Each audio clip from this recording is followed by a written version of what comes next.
Don't Give Up Show with Jacquie Wayans. Inspiration through word and song for you. Hello, welcome to Don't Give Up and Win. I'm your host, Jacquie Wayans. I'm so glad to be with you another week.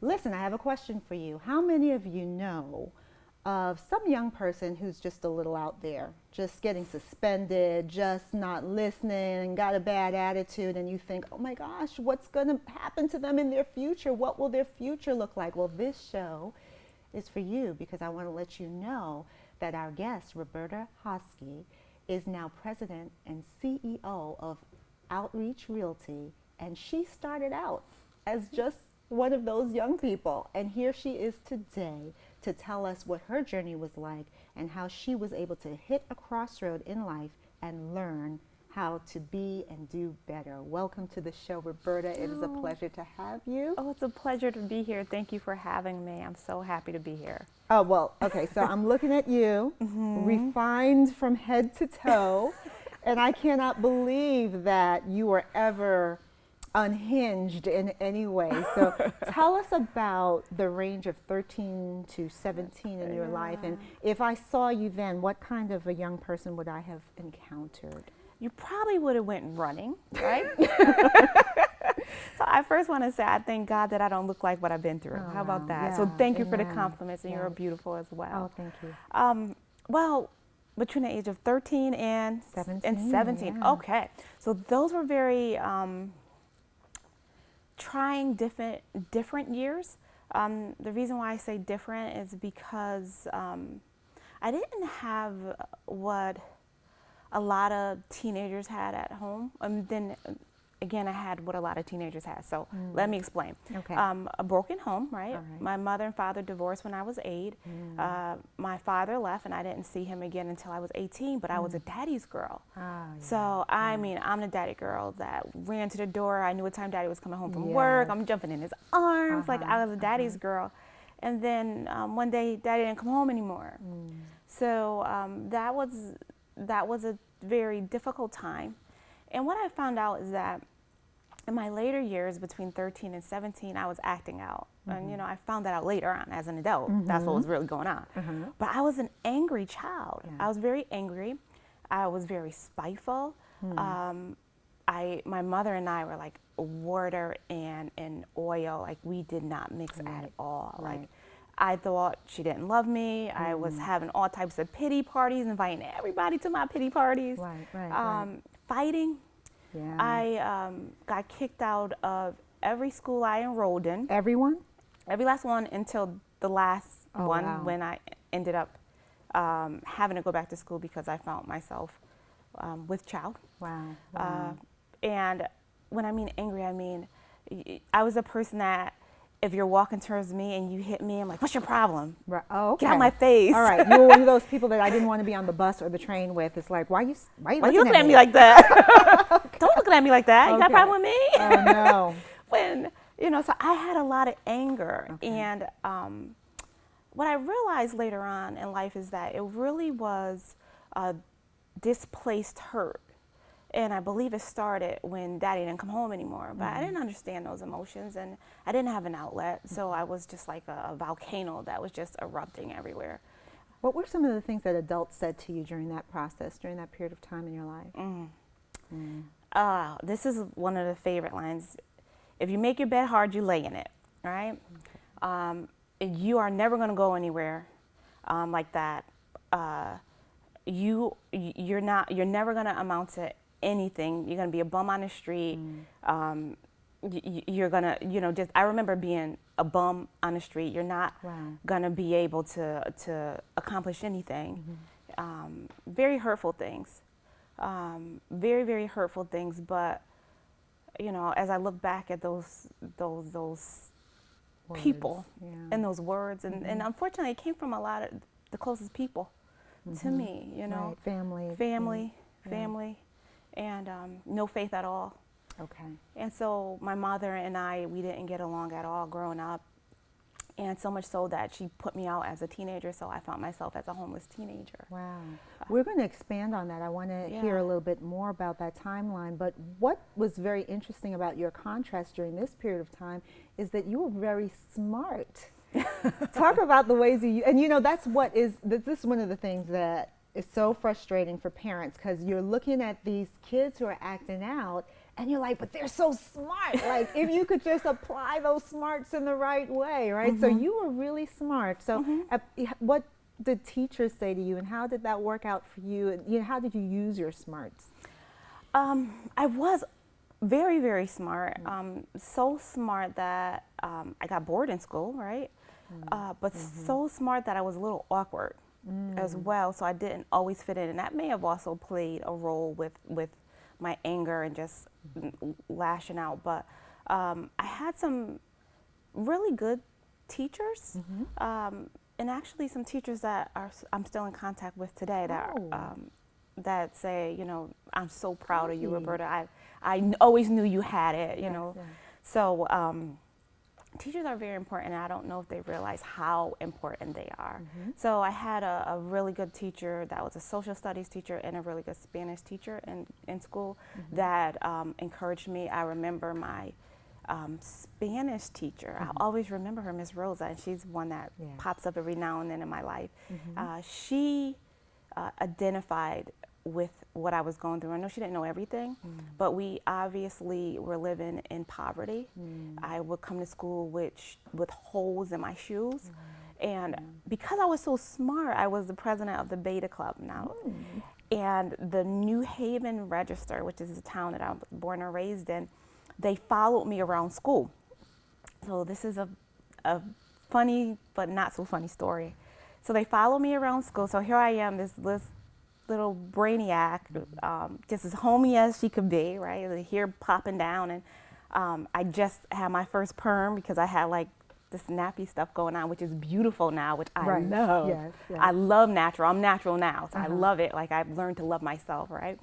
But I had these news reporters following me around school with just writing everything I talked to, who I spoke to. And it was just a little awkward, but I'll never forget. That was the first time I was on the cover of a newspaper, 8th grade. And I sat in front of my school, and I'll never forget the pose. I was like this, like that, right?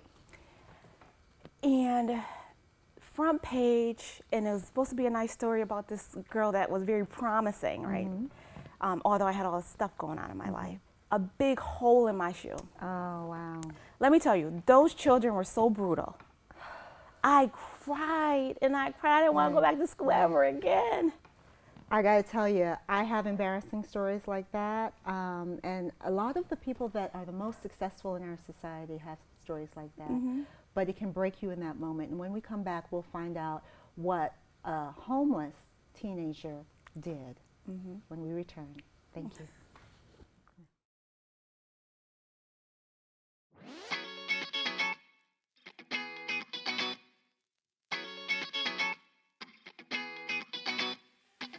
Ladies and gents, welcome to the rock show. Center spotlight, and we watch the stage glow. Backstage access, but you're seated at the front row. House lights shut off, and here we go.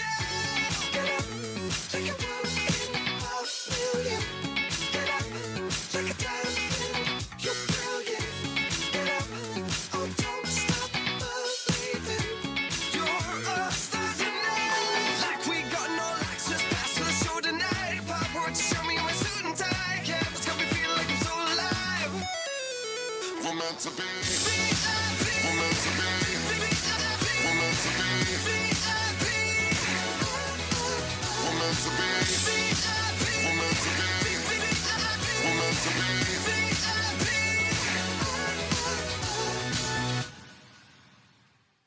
Don't you give up now. Don't you give up now.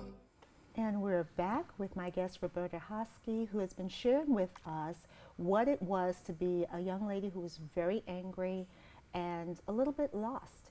Lost to the point that she was ridiculed, embarrassed, and found herself homeless at a very young age, 13, 14 years old. You said your mother threw you out. She did. Talk about what led to that moment and how it was corrected. Well, you know, again, as I said before, we were like water and oil, and you know, we never got along, and I was disrespectful. I was a disrespectful child, and I own that today. Okay. Not then, but today. And I was very disrespectful. And she, you know, just said if I can't respect her, then I need to get out of her house. And that's exactly what happened. So she kicked me out. I had nowhere to go. I found myself in a teenage shelter. I was one of the lowest points in my life, being in a shelter, and here you are, a teenager. Your mother, you don't have your mother. Right. You can't find your father. You haven't seen him in years. You're getting kicked out of school. I had nothing. I had absolutely nothing. But that was the lowest point. But that was also where we talk about, you know, don't give up even at your lowest points, because it was the lowest point where the, you know, change happened. And my godparents, who appointed themselves godparents at that time, came into that shelter, and they took me out and they took me into their home, changed everything. Because I'm a girl from the hood, I'm from the projects. I never saw a single family house. I never saw a house with a walk-in closet. Are you kidding me? A walk-in closet? I still have seen one, I don't know. And they had a bathroom in their bedroom. Like, I was amazed. A whole different world. And they were the first ones that said to me that I was destined for greatness. Wow. Despite everything I was going through, despite I didn't have my mom to go to, I didn't have my father to go to, I was getting kicked out of school, nobody wanted to be around me, I was an angry ball of negative energy, they still saw greatness. So I'm looking, wait, don't you see me? Like, what do you mean you see? What was great? Like, what's great about me? But they saw it. You see, that's part of the reason why I asked you earlier what were some of the things that were spoken over you during those, because we don't realize the very thing that, the very behavior we don't want is the one that we are reinforcing when we say, you'll never amount to anything, you're going to be this or that. And you had years of that, and now you're being exposed to something new. How did your mindset accept that? Was there a tug of war happening inside? Yes. So you remember the cartoons, and you have like a good guy over here and a bad guy over here. That's what's going on. Like, what? Good? You're destined. You're a loser. You're destined loser. Destined loser. Like, so we had that internal conflict, but they were so confident. And let me say to you, they were pastors. Okay. So they not only were they just talking, but they were speaking over my life. And so they didn't have an ounce of doubt. They were so confident, like, I don't care what you're talking, I don't care what it look like. You're destined for greatness. You're destined for greatness. And it's repetition. So, you know, I read that for one negative comment, you have to say it at least 7 times to uproot that negative comment. So I'm sure they said it probably 49 different times to uproot that negativity or even greater that was in my life. But they're the first ones that said something positive. Well, I'm glad you had them, and that helps us to understand that we can make a difference in young people's lives. Absolutely. We don't have to be their official godparents, but as you heard, just being a teacher, there were many influences, and then you had these wonderful people come in, and you did unfortunately find yourself pregnant at 17. I did. And that also led to another homeless situation. Talk to us about that. Yeah, so here I am. I found myself pregnant, and I'm still a baby. I'm 17. I mean, I look at my daughter, and my daughter's that age, and I can't even imagine. But I was in a relationship, and I found myself in an abusive relationship where I took my son and packed us up, and we just literally left with nowhere to go. And here I am homeless again. But now I'm not homeless with myself. I'm homeless with a little brown boy. And that's when, you know, things really started shifting, because now it's not just me, it's him. Right. Now my decisions are directly affecting him. Another life Who didn't ask to be born in poverty. He didn't ask to be born to a mother that had an attitude problem. He didn't ask to be you know, the relationship that his father and I had. He didn't ask for any of that. He's innocent. So clearly you had a mindset shift start to happen when this life came into your world. What were some of the steps you started to take? Because, you know, one of the things I want people to understand, it's not something that happens overnight. You have to make decisions, and the first decision starts in your mindset, and then it moves progressively. So before we go to break, just give me one thing that you did to say, I'm going to start to plant my feet in the right direction. One thing that I did I have to say that I held on to destined for greatness, and I also held on to the fact that life was now bigger than me. Life was bigger than me. And that's what I had to understand, that it wasn't about me anymore. And did you have a relationship with the Lord or God at that time? I was raised in church, and as I said, my godparents were pastors. And yeah, they drilled that into me, and I'm glad I had that anchor, because I would have folded and I would have drowned, and I would have been, I don't know, I'm afraid to think about what I could have been. But yeah, I definitely had that anchor. You know, what's really important to hear what you just said is sometimes young adults, young people can be acting a certain way, saying certain things that look unappealing, and you think they're the furthest away from God, the furthest away from making change, and that's just not the truth. There's things that's happening on the inside of their hearts and their minds that's helping them to draw closer. And so during those times, it's so important that we use our words wisely, and we make sure that we're there to encourage them, nurture them, and love them so that we can motivate them to go in the right direction. When we come back, we're going to hear what that right direction was for Roberta and how you too can buy in on it. Okay? Talk to you soon. Hunger is not always easy to see. Look closer. It's here. One of these children will eat tonight at a soup kitchen. 2 of these commuters are struggling to afford food. Hunger is here. Thankfully, so are you. Join Food Bank for New York City. Donate, advocate, volunteer. Don't you give up now. Don't you give up now. Hello, my name is Roberta Hoskie, president of Outreach Realty Servicing, Outreach School of Real Estate, and RH Development. But before I had any of those titles, I was a teenage single mother on welfare, homeless. God saw fit to transform my life in a mind-blowing way. From taking buses to see apartments that I couldn't afford, to owning a real estate company that has placed over 4,000 people into housing. That alone is astonishing. Along my journey called life, I have acquired an uncommon wisdom that has broken poverty over my life, and I want to share that wisdom with you. God has designed us in His image and has given us one of the most powerful things this earth has ever seen, and that's the power of a thought. It can hinder you, and one thought can propel you to the next stratosphere of your life. God has a future for you bigger and better than you can ever imagine, and is rising up a next generation of leaders with extreme prosperity, and He wants to start with you. For more information about my seminars, visit robertahoskie.com.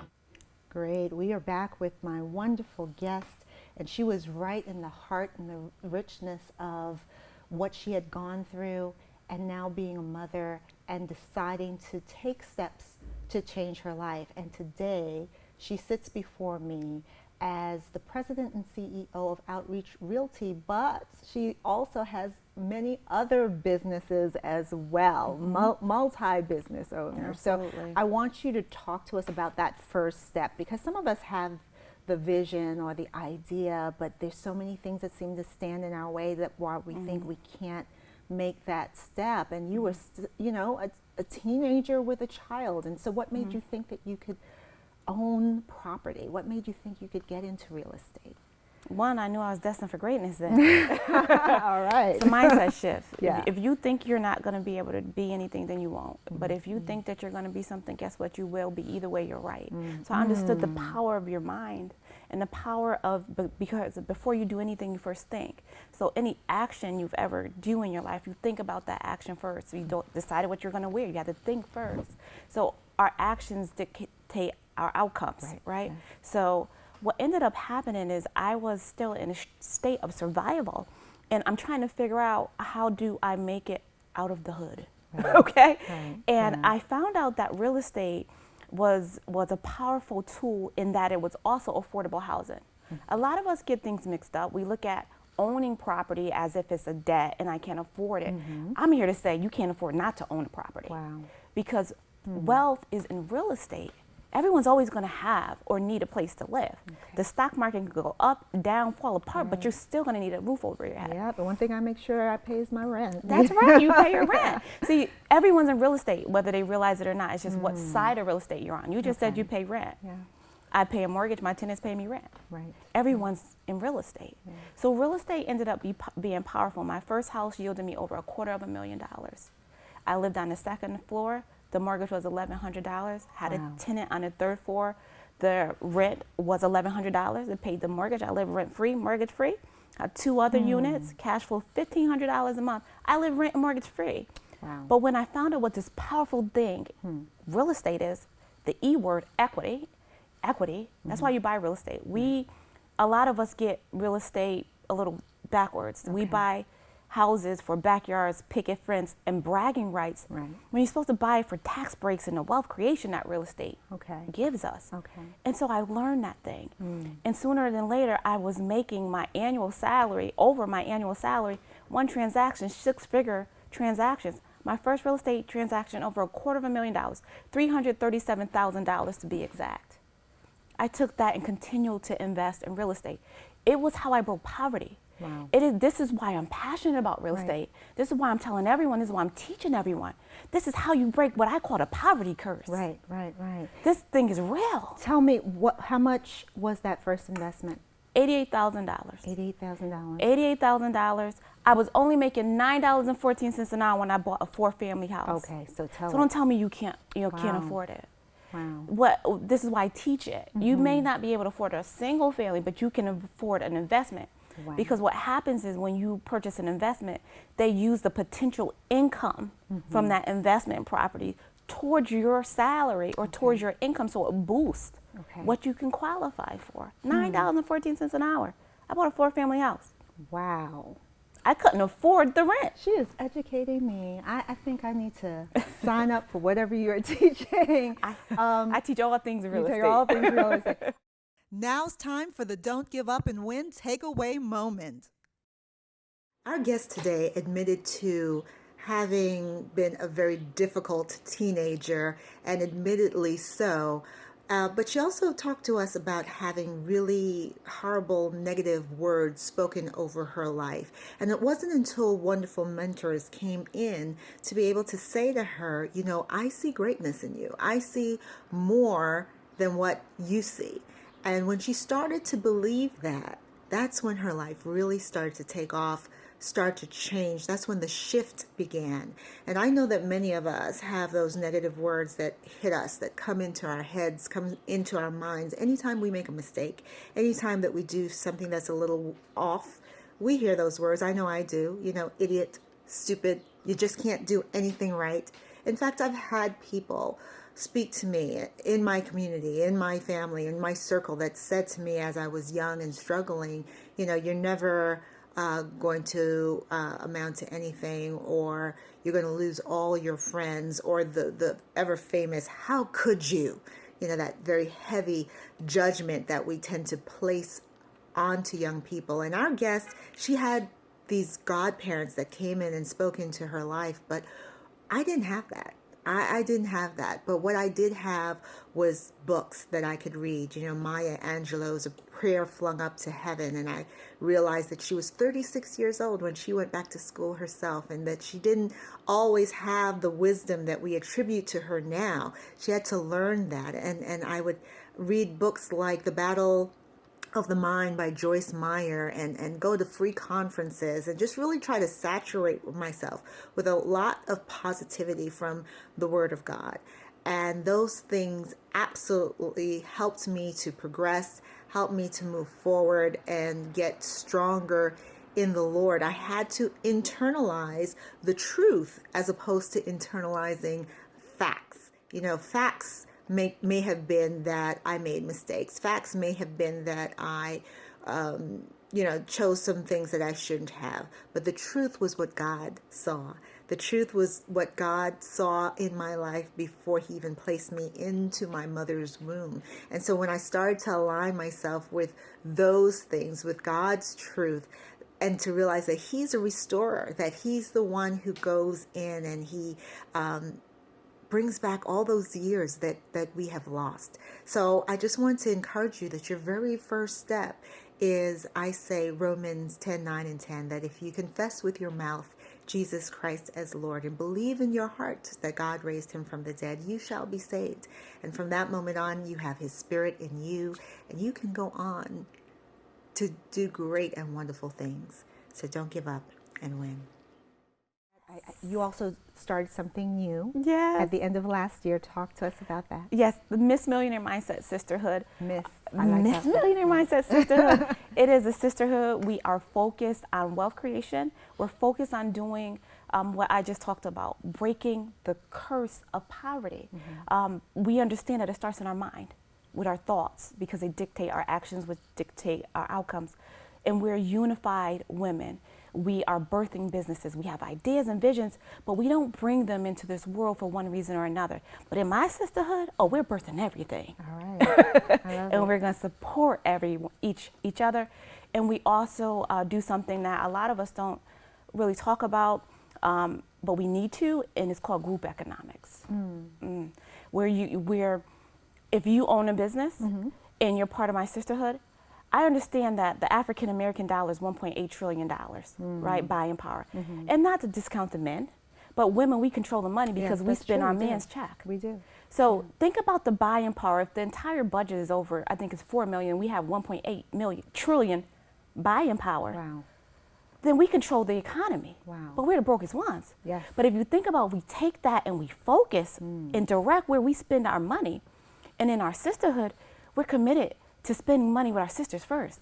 So if you have a makeup line, which one of my sisters just launched a makeup line, Stilettos Cosmetic, I'm buying my makeup and my lip gloss from my sister. Yes. Sorry, Mary Kay, I never met you. Okay. All right. All right.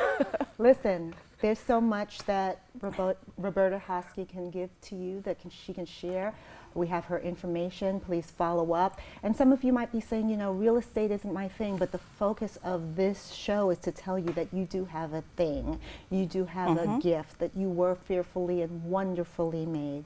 And so until next week, I want you to go ahead and be your very own best hero, because the greatest hero of all said that you were worth it when he gave his life for you on the cross. So I give you permission to win. Don't give up and win. Until next time, Jacquie Wayans.